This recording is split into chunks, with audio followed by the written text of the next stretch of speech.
Kunstiteose üks autoreid, arhitekt Kaiko Kivi ütleb, et tegemist on tõesti mastaapse teosega, mille pikkus on peaaegu 40 ja kõrgus 4 meetrit. See on selline metallribidest koosnev lainetav pind, mis on ruumiline ja erinevatest vaatenurkadest mõjub väga erinevalt. Et ühest küljest on läbipaistev ja teisest küljest mõjub nagu täiesti kinnine metallsein. Teos valmis Türi metallifirmas Estomet. Ugala teatrijuht Kristiina Alliksaar, kes juhtis ka kunstikonkursi žüriid, ütleb, et selle teose väljavalimisel sai määravaks selle mitu otstarvet.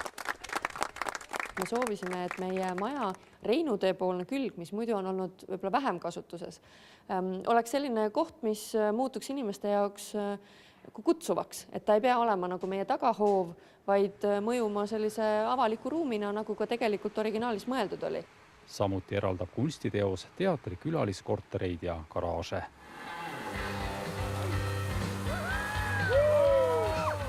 Eile õhtul süttis esmakordselt ka Ugala teatrimaja välisfassaadi palistav valguslahendus, mis aitab Viljandi linna üht tuntumat maamärki väärikalt esile tuua.